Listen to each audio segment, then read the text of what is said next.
Good morning student. आज हम 11th class का बहुत ही इंपॉर्टेंट टॉपिक डिस्कस करने वाले हैं जिसका नाम है क्वांटम नंबर्स। तो क्वांटम नंबर्स की जरूरत क्यों पड़ी? एक्चुअल में जो इलेक्ट्रॉन्स होते हैं एटम के अंदर, तो उनको डिस्क्राइब करने के लिए अलग अलग ऑर्बिटल्स के अंदर हमें क्वांटम नंबर्स की जरूरत पड़ती है। तो इसकी सबसे पहले हम डेफिनेशन को पढ़ेंगे कि डेफिनेशन क्या है क्वांटम नंबर्स की।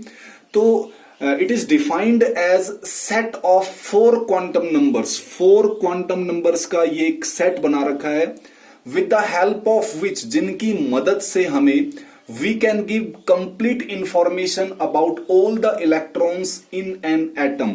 हम इलेक्ट्रॉन्स के बारे में सारी की सारी जानकारी दे सकते हैं इन चार सेट ऑफ क्वांटम नंबर से। एक्चुअल में ये क्वांटम नंबर्स हमें क्या बताएगा? ये हमें इलेक्ट्रॉन्स की लोकेशन बताएगा, ये एनर्जी के बारे में हमें मदद करेगा, टाइप ऑफ ऑर्बिटल ऑक्युपाइड, कौन कौन से ऑर्बिटल ऑक्युपाई होते हैं इनके बारे में इंफॉर्मेशन देगा, और जो ऑर्बिटल है उनकी ओरिएंटेशन क्या है, इन सभी के बारे में जो जानकारी देगा वो है क्वांटम नंबर्स। तो ये हमने अलग अलग क्वांटम नंबर्स को बारी बारी से पढ़ना है। जैसे कि पहला क्वांटम नंबर दे रखा आपके पास प्रिंसिपल क्वांटम नंबर्स, जिसको हम स्मॉल एन से डिनोट करते हैं। तो ये हमें क्या क्या जानकारी देता है इसके ऊपर फोकस करते हैं। सबसे पहले ये मेन एनर्जी सेल, या जिसको हम लेवल भी बोलते हैं, उसके बारे में हमें इंफॉर्मेशन देता है जिसके अंदर इलेक्ट्रॉन प्रेजेंट होता है। क्लियर? जैसे कि मान लो अगर आपके पास n की वैल्यू 1 है तो इसका मतलब वो जो सेल है वो k सेल है। आपने 9th क्लास में इनको अच्छे से पढ़ चुके हो आप। अगर n की वैल्यू 2 आती है तो उसको आप l सेल बोलते हो। ऐसी n की वैल्यू 3 है तो उसको m shell, and so on. ठीक है। दूसरी इंफॉर्मेशन ये सेल के साइज के बारे में देता है। जो सेल का जो साइज है उसके बारे में इंफॉर्मेशन देता है। कैसे? अगर n की वैल्यू बढ़ेगी तो साइज भी बढ़ेगा। क्लियर? तीसरी बात, हमें ये सेल की जो एनर्जी है उसके बारे में बताता है कि एनर्जी बढ़ेगी या घटेगी। तो ये कहता है कि जैसे जैसे n की वैल्यू बढ़ेगी तो समझ जाना कि जो इलेक्ट्रॉन है वो न्यूक्लियस से दूर होता चला जाएगा, मतलब डिस्टेंस बढ़ता चला जाएगा। और अगर डिस्टेंस बढ़ता चला जाएगा तो जो एनर्जी है इलेक्ट्रॉन की उस सेल के अंदर, वो एनर्जी भी बढ़ने लग जाएगी। क्लियर? अगली इंफॉर्मेशन हमें ये देता है कि जो मैक्सिमम नंबर ऑफ इलेक्ट्रॉन्स होते हैं जो एकोमोडेट हम कर सकते हैं हर एक सेल में, उसकी इंफॉर्मेशन देता है बाय यूजिंग फॉर्मूला 2n²। मतलब क्या है इसका? अगर आपको के सेल में ये पता लगाना हो कि भी मैक्सिमम नंबर ऑफ इलेक्ट्रॉन्स कितने एकोमोडेट है, कितने आ सकते हैं, तो उसके लिए आप क्या करोगे? आपको पता है के लिए, यानी कि जो फर्स्ट सेल है उसमें n की वैल्यू 1 होती है। अगर आप यहाँ पे n की वैल्यू को 1 पुट करते हो तो ये आपका आंसर क्या आएगा? 2। यानी कि के सेल में मैक्सिमम नंबर ऑफ इलेक्ट्रॉन्स 2 आ सकते हैं। अगर आप एल सेल की बात करते हो जो कि सेकंड सेल है, यानी कि n की वैल्यू 2, तो अगर आप यहाँ पे n की वैल्यू n की जगह 2 पुट करते हो तो 2 का स्क्वायर 4 और 4 2 जा 8। तो आपके पास एल सेल में कितने इलेक्ट्रॉन्स आ जाएंगे? 8 इलेक्ट्रॉन्स आ जाएंगे। इसी तरीके से आप बाकी को पढ़ सकते हो। नेक्स्ट हम क्वांटम नंबर पे चलते हैं जिसका नाम है एजीमुथल क्वांटम नंबर। इसको एंगुलर क्वांटम नंबर्स भी कहते हैं, और इसको जो हम इसका जो सिंबल है वो है स्मॉल n। ठीक है। तो ये हमें इंफॉर्मेशन देता है सब सेल की या फिर सब लेवल की। देखो वहां पे हमें लेवल की इंफॉर्मेशन है, यहाँ पे सब लेवल की, यानी कि वहां पे सेल तो यहाँ पे सब सेल। क्लियर? तो मेन सेल के अंदर ही सब सेल छिपा हुआ है, ये ध्यान रखना आपने। ठीक है।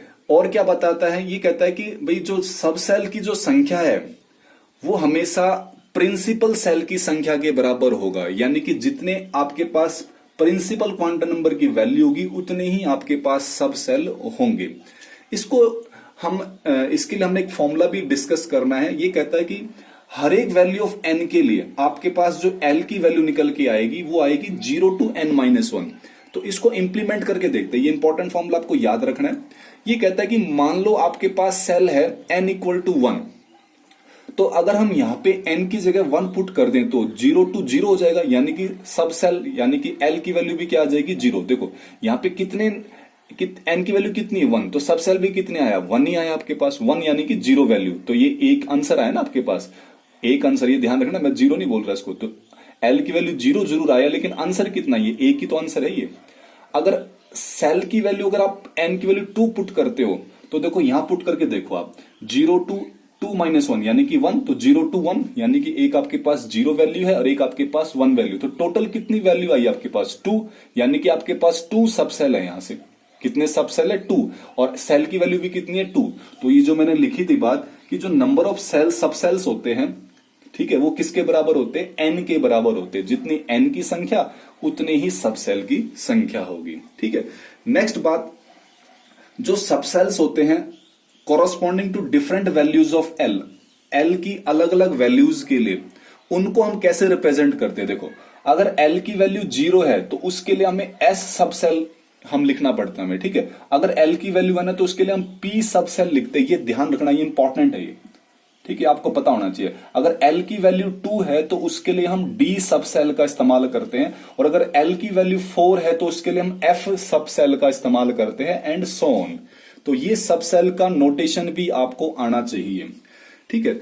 दूसरी बात हमने ध्यान रखना है इसके अंदर कि जो एल्कली मेटल का जब स्पेक्ट्रा लिया गया तो उसके अंदर हमें ग्रुप ऑफ लाइंस दिखाई दिए। क्या दिखाई दिए, group of lines, group of lines. तो उन ग्रुप ऑफ लाइंस को रिप्रेजेंट करने के लिए हम यूज करते हैं एस जिसका मतलब है शार्प, पी जिसका मतलब है प्रिंसिपल, डी जिसका मतलब है डिफ्यूज्ड, और एफ, एफ का मतलब है फंडामेंटल लाइंस। तो ये सिर्फ केवल नॉलेज के लिए है, ठीक है। तो मतलब जो ये एसपीडीएफ का मतलब क्या है कि S stand for sharp lines, P stand for principal lines, D for diffuse lines, F for fundamental lines. ये लाइंस हमें कहां दिखाई देती है, जब हम एल्कली मेटल का क्या लेते हैं, स्पेक्ट्रा लेते हैं। तो स्पेक्ट्रा के अंदर हमें एक से ज्यादा लाइंस दिखाई देती है, तो उन लाइंस को रिप्रेजेंट करने के लिए उन ऑर्बिटल्स का हम नाम देते हैं शार्प, यानी कि SPDF जिसका मतलब है sharp, principal, diffuse and fundamental lines.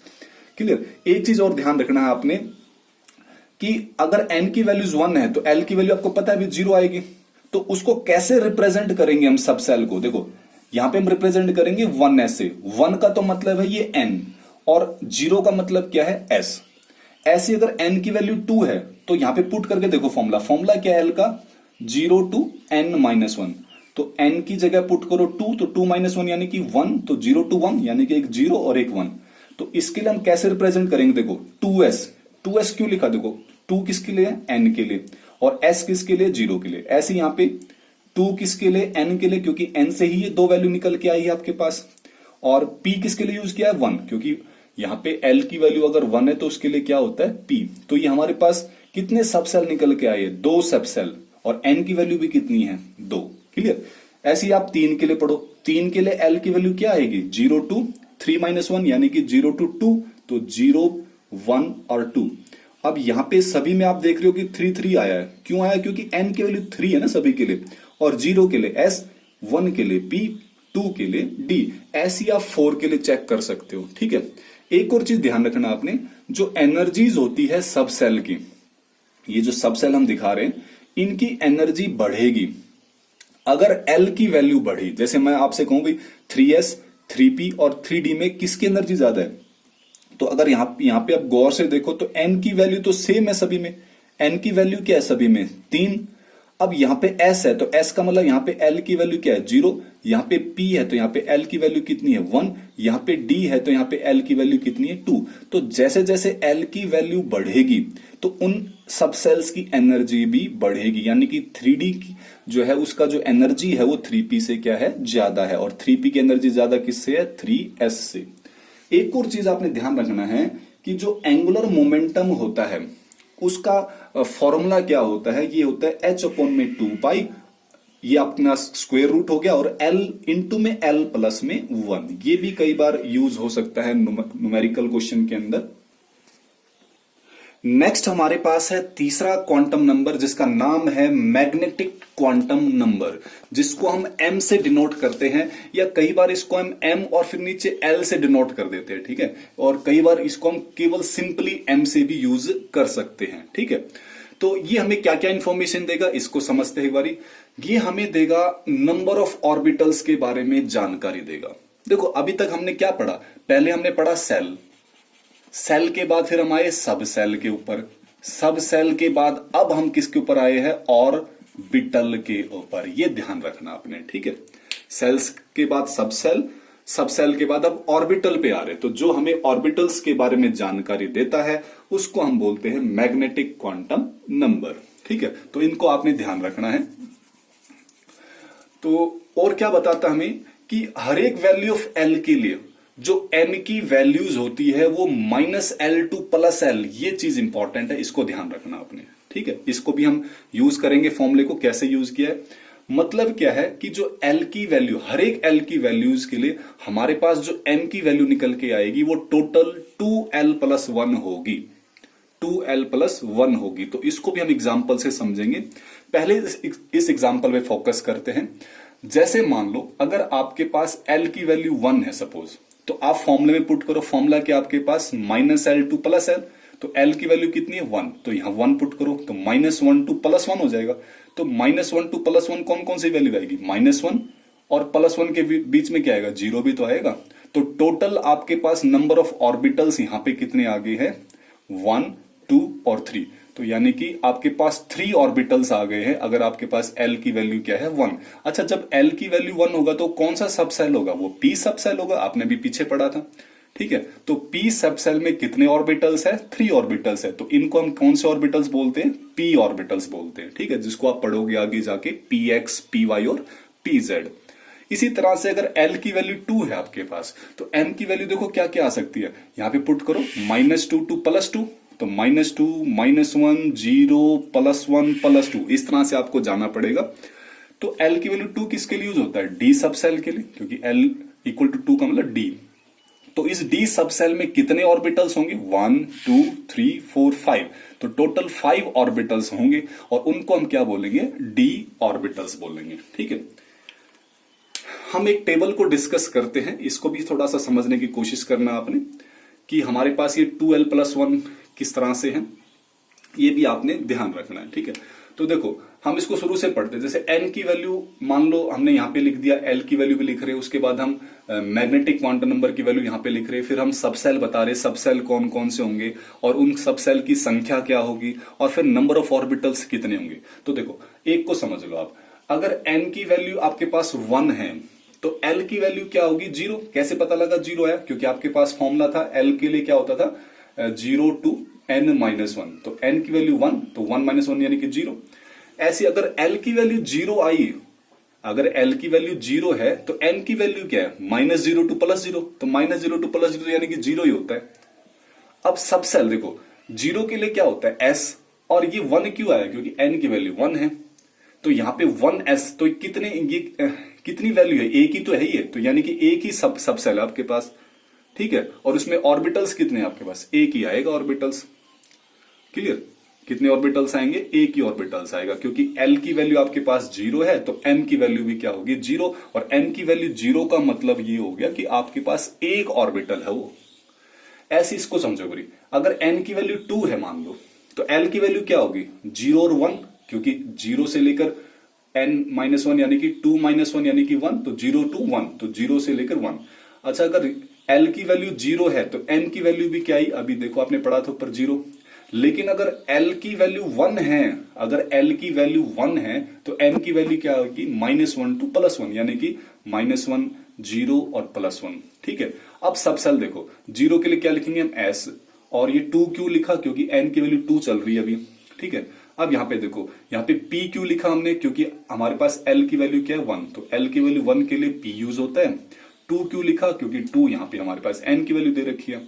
अच्छा, यहाँ पे देखो ये कितने सब सेल है, एक, और ये कितने सब सेल है, एक सब सेल, दूसरा सब सेल, तीसरा सब सेल, तो ये कितने सब सेल हो गए, 3।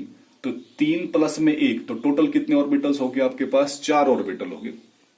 तो यहाँ पे देखो इस फॉर्मूले को अप्लाई करके देखो, अगर n की वैल्यू, अगर L की वैल्यू आप यूज करते हो 1, यहाँ पे देखो L की वैल्यू यूज करते हो 1, ठीक है, तो M की वैल्यू कितनी आएगी, देखो 2 इंटू में 1 प्लस में 1, तो 2 इंटू में 1 यानी कि 2 प्लस में 1, टोटल कितना आ गया 3। तो कितने आ गया आपके पास, 3 आ गया ना, तो इस तरह से आपने इनका यूज करना है। क्लियर? ऐसे देखो, अगर n की वैल्यू 3 है तो देखो 3 है तो l की वैल्यू क्या होगी, 0 1 2, एक कम हो जाएगा ना, 3 से एक कम। जैसे यहाँ पे 2 था तो एक कम। अच्छा, अगर l की वैल्यू 0 तो n की वैल्यू 0, अगर l की वैल्यू 1 तो इसकी वैल्यू -1, 0 +1, अगर l की वैल्यू 2 तो -2 से लेकर +2 तक। 0 के लिए s, 1 के लिए p, 2 के लिए d, और ये 3 क्यों लिखा, क्योंकि n की वैल्यू 3 है। अच्छा, यहाँ पे केवल एक ही वैल्यू है तो एक ही सब सेल, यहाँ पे 3 वैल्यू है तो 3 सब सेल, यहाँ पे 5 वैल्यू है तो 5 सब सेल। तो टोटल सब मिला के क्या हो जाएगा, 5 + 3 8 और 1 9 ऑर्बिटल्स आपके पास आ गए हैं। तो नंबर ऑफ ऑर्बिटल्स कितने, यहाँ पे आपके पास 9 ऑर्बिटल्स है, ये ध्यान रखना है आपने। ठीक है, आगे चलते हैं हम अपने लास्ट, जिसका नाम है स्पिन क्वांटम नंबर्स। ये स्पिन क्वांटम नंबर्स जो है, ये स्पिन ओरिएंटेशन को बताता है इलेक्ट्रॉन की, कि इलेक्ट्रॉन कैसे स्पिन करता है। ठीक है, जैसे आपने क्रिकेट के अंदर ऑफ स्पिन और लेग स्पिन पढ़ा होगा ना, तो वैसे ही यहाँ पे भी इलेक्ट्रॉन स्पिन करता है। तो इलेक्ट्रॉन जो है ना स्पिन करता है दो तरीके से, एक तो क्लॉकवाइज जैसे घड़ी की सुई चलती है इस तरह से, और एक एंटी क्लॉकवाइज इस तरह से। तो इलेक्ट्रॉन्स क्लॉकवाइज भी मूव कर सकता है और एंटी क्लॉकवाइज भी। अच्छा, अगर क्लॉकवाइज मूव करेगा तो उसको हम डिनोट करते हैं +½ से, और मतलब जो स्पिन क्वांटम नंबर है उसको डिनोट करते हैं। अगर वो एंटी क्लॉकवाइज है तो उसको -½ से हम डिनोट करते हैं। इसी तरह से स्पिन एंगुलर मोमेंटम का एक फॉर्मूला होता है, जैसे आपने एंगुलर मोमेंटम का पढ़ा था, तो वहां पे भी आपने कुछ इसी तरह से पढ़ा था। तो यहाँ पे है √S यानी कि स्पिन ओरिएंटेशन यानी कि, ठीक है, +½ या -½ और इनटू में S+1, फिर ये अंडर खत्म होके बाहर आएगा H/2π। ठीक है, तो स्पिन क्वांटम नंबर हमें क्या बताता है, केवल इलेक्ट्रॉन की ओरिएंटेशन कैसी है, क्या वो क्लॉकवाइज है या फिर वो एंटी क्लॉकवाइज है। क्लॉकवाइज होगा तो +½ यूज करना है, और एंटी क्लॉकवाइज के लिए हमने -½ यूज करना है। ठीक है, एक क्वेश्चन डिस्कस करते हैं। अगर हमें किसी भी सेल के अंदर इलेक्ट्रॉन्स की संख्या पता लगानी हो तो हम उसको कैसे करेंगे सॉल्व। ठीक है, तो इसको हम एक एग्जांपल से सॉल्व करते हैं, जिसके अंदर आपके पास सारे क्वांटम नंबर्स का इस्तेमाल भी हो जाएगा। तो मान लो हम n = 2 के लिए डिस्कस करते हैं। किसके लिए डिस्कस करते हैं, n = 2 सेल के लिए। तो यहां पे मैं n की वैल्यू पुट कर देता हूं 2। तो मुझे बताओ l की वैल्यू क्या क्या आएंगे इसके लिए, 0 और 1 आएगा, क्योंकि एक कम, क्योंकि l की वैल्यू क्या होती है 0 to n-1। अच्छा, अगर 0 है तो 0 के लिए हम क्या यूज करते हैं, s ऑर्बिटल। 1 के लिए क्या यूज करते हैं, p।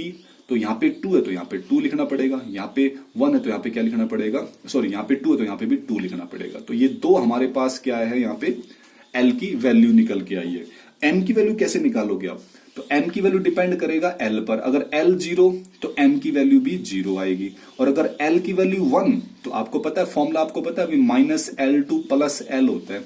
तो अगर l की वैल्यू 1 तो इसकी वैल्यू क्या आएगी, -1, 0 और +1। प्लस को लिखने की जरूरत नहीं, अगर दिखाना चाहते हो प्लस तो दिखा सकते हो। ठीक है, नेक्स्ट स्पिन क्वांटम नंबर, यानी कि ये वाला ms, जिसको हम m और s से डिनोट करते हैं। कई बार इसको s से भी डिनोट कर देते हैं बुक्स के अंदर। ठीक है, तो ये डिपेंड करेगा, देखो ये तो हमेशा +½ और -½ रहेगा। जैसे इसके लिए भी +½ और -½ यानी कि इलेक्ट्रॉन +½ भी हो सकता है, -½ भी। तो टोटल इलेक्ट्रॉन्स यहाँ पे कितने हो गए, यहाँ पे टोटल इलेक्ट्रॉन्स हो गए 2 इसके लिए, जब m की वैल्यू क्या है 0 और l की वैल्यू क्या है 0।